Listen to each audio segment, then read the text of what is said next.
From ABC7 New York, this is Eyewitness News Extra Time. I'm Sade Bedarin. We continue to follow breaking news in Manhattan, where a popular social media influencer lured thousands of fans to Union Square with the promise of free PlayStation 5s. What followed was hours of dangerous chaos, the likes of which we haven't seen in New York since the George Floyd protest. Every moment was documented by our Eyewitness News team, and we're assembling them again to break down everything we know about what transpired today. We begin with Josh Einiger. Josh? Well, Sade, it's now just right over here, pigeons.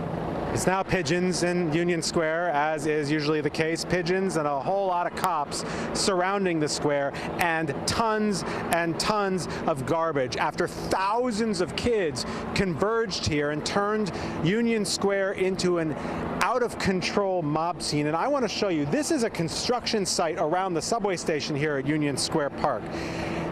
They went into this construction site and raided the construction materials and started throwing it at one another. Look at this. This is the metal top of a painter's brush. This was used as a projectile and thrown away. Right here, here's a brush. This would not tickle if it hit you in the head. This stuff was being hurled at at these kids, throwing them at one another, and at the cops when they tried in vain at first to restore order. A little while ago, we heard from the highest ranking police officer, Chief of Department Jeff Madry, about how difficult it was to take charge of this situation when they first arrived and found thousands of people out of control. I personally observed young people walking out with their heads bleeding from their heads, bleeding from on their faces. I personally observed young people having panic attacks, anxiety attacks, asthma attacks. There was multiple, people were suffering out here. It was a lot of people. It was uncontrolled.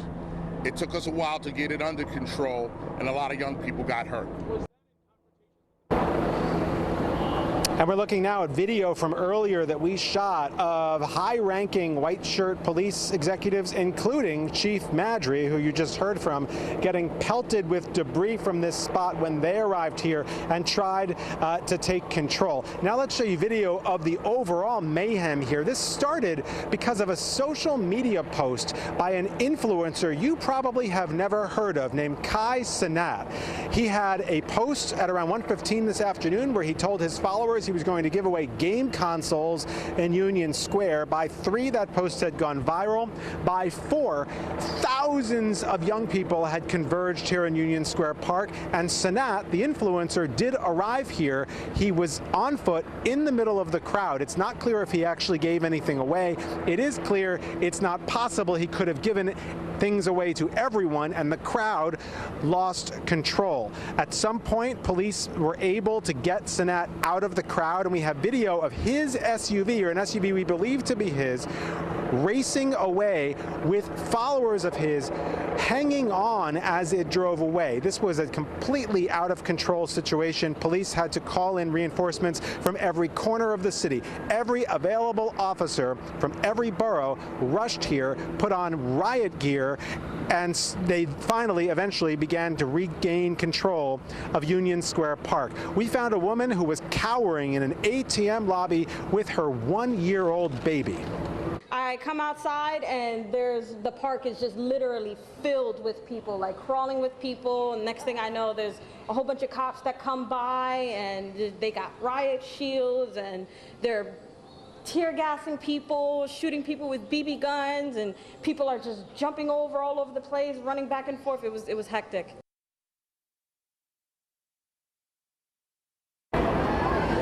And back live, we're here. So as I was speaking just now, police put up crime scene tape. They're starting to actually tape off the park so people can't get back in here.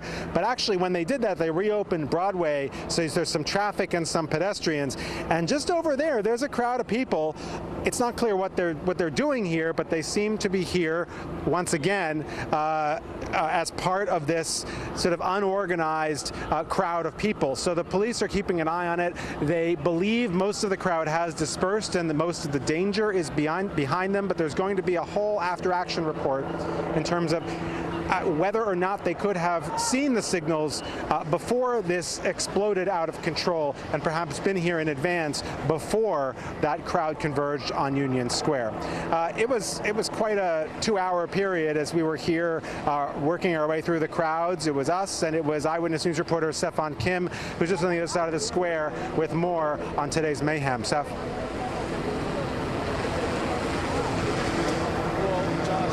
First show you what we're looking at right now. So if you look across the street south of East 14th, you can see all of the NYPD riot gear officers lined up against the wall there. So they're still here, but what you're seeing a lot of is officers just catching their breath.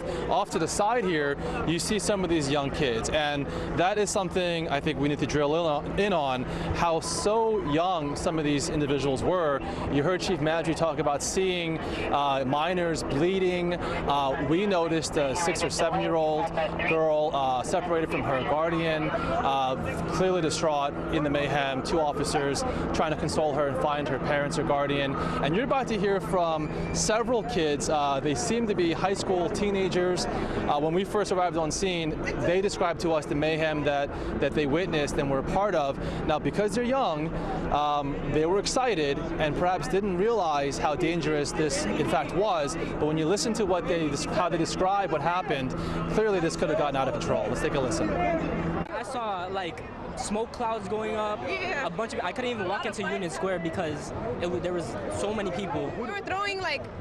They have hoses. They were throwing water bottles. They were throwing tables, like boards. Somebody got covered in paint. Like they were throwing paint like across the field. Yeah, some guy broke his nose. I saw water bottles being thrown. I saw footballs. I saw a bunch of drinks, ice cream, everything being thrown. There's no excuse, obviously, for what happened, but you know, stuff like that just happens all the time. You know, people being reckless. It's New York City. Stuff like this happens every day. Well, I wouldn't say every day, but. Now, as we mentioned, at this point, what you're seeing is just a lot of police officers catching their breath. As Josh mentioned, traffic is now moving again down Broadway, probably the first time in 2 hours. So you can imagine the gridlock that caused. And as Josh mentioned again, they've roped off Union Square to presumably gain some control and keep some control here at Union Square Park. And for a bird's eye view, we go to Newscopter 7, where Shannon Sohn is up there waiting for us. Shannon? Yeah, and Stefan, we're actually seeing some people coming into the park, which surprises me. I thought that they were going to keep it completely roped off, but certainly it is a much smaller crowd than what we had seen before. And Josh had mentioned that police tape that has gone up in the park, and you see it there. And for the most part, all of those people are being kept behind that tape, and all the people that are being allowed in the area are coming from the east side. The west side of the park is still completely shut down, and truthfully, there are a lot more police officers and reporters in the park at this point than there are any people that are even trying to get in. We bring your attention down to that construction site. This is the roof that overhangs the subway station at Union Square and 14th Street, and you can see that it was completely destroyed, which brings into question all of the things that were locked up behind that construction site that people were able to gain access to and then use to hurl around in what can only be described as a mob of people. Such a difference a few hours makes. This is practically empty, where a few hours ago, a couple thousand people were in this park getting completely unruly. In fact, we want to bring you over to the east side of the park, because where these cars are now, we had a group of those people that were literally on the roofs of the cars, and it seemed not to make a difference what the car was. We even saw them standing on top of city buses as well as police cars, and we've been talking about that construction site and them raiding the site and using things as weapons. But the other thing they did is they took the ladders that were in the site, brought it up to the roof, and climbed onto the roof, dozens of them at a time. And when the police tried to get them off, they took the ladders away. Some people still managed to get back on after they were cleared off the first time, and they actually pulled people back up to that roof. So it was a situation that was completely out of control. More people climbing on the statue. From this vantage point, it's hard to see just how high it is, but it is about 2 people tall just to get to the base of that statue. And again, people were climbing all over that. So it was a chaotic scene. People going into traffic, which has now been stopped on 14th Street. All the side streets seem to be reopened, but 14th is still closed between 4th and 5th Avenues. And let me tell you, it was a chaotic scene. We watched it overhead for over 2.5 hours. But Stefan and Josh, you guys were on the ground. We felt the stress up here. Can't imagine what it was like on street level. Well, so Shannon, I don't know if that's for me or Stefan, but I'll say that it was really quite astonishing that, you know, we were working this scene. We've covered a lot of protests as you've flown above them, you know, obviously for the last couple of years. And we're all very good at staying out of the way of the protesters and out of the way of the police and just watching from the periphery. There was no periphery in this case. Whenever we'd show up somewhere, we'd be swarmed by people looking to get on TV.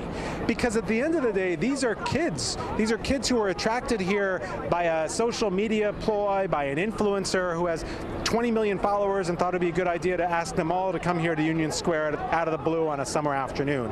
But at the end of the day, all they were kids trying to get on TV. And we do know that of the people who were arrested, a vast majority of them are juveniles, and they are still processing many, many more. We've heard of more than 24 so far, many, many more to come. And Stefan, you know, you and I were talking about the cops have a similar situation. They're ready for civil disorder. They're ready for political protest. They're not necessarily ready for, you know, 7, 8, 9, 10, 15, 16-year-olds looking for a PlayStation. And so this was really a confounding situation for them too. Yeah, I mean, Josh, you and I were talking before this, aside from this not being a civil disobedience protest movement where you can kind of predict and have an organizer, aside from this being completely spontaneous, these were kids. And I can't imagine the complicated strategy when you're a grown adult police officer in this situation. How do you approach that? At the end of the day, they're all minors, but to kind of drill in on the point that despite the fact they're minors, that this was extremely dangerous. Just two things that we saw while we're out here in the middle of this intersection on Broadway and 14th. They had surrounded a small white four-door, and it was completely surrounded, couldn't go anywhere, jumping on the roof. At some point, they were starting to break into the vehicle, ripping open the back trunk, and were about to loot it until police officers got involved. And we have crews here that spoke moments ago with an Uber driver who was also in a similar situation, surrounded, could not get out, and he told one of our photojournalists that it was a police officer who rescued him and pulled him out through the passenger side of the Uber that he was stuck in. So this, despite the fact they were all minors, it could have been very, very dangerous. And that's the thing that I can't get away from, is this image that Chief Madry kept mentioning about seeing kids, children bleeding. It was complicated. So that's where we are now, and there's still some kids here hanging out because they're still excited. And again, they don't know what they don't know, and that this was quite dangerous. Sade? Yes, Stefan, that actually stuck with me too. With Madry talking about those kids bleeding from their head, having panic attacks, just so scared of just the crowd that was surrounding them. Stefan, excellent reporting. Josh, Shannon Sohn, excellent reporting. And this certainly speaks to that we are in a new era of social media and its impact. 3 p.m. That post goes viral, and then thousands show up in Union Square. What a day. Hours of mayhem in New York City and Union Square. One man sparking widespread protests. And we're going to continue to follow developments on ABC 7 NY, where you will also find video of the dramatic moments from this afternoon. And when we come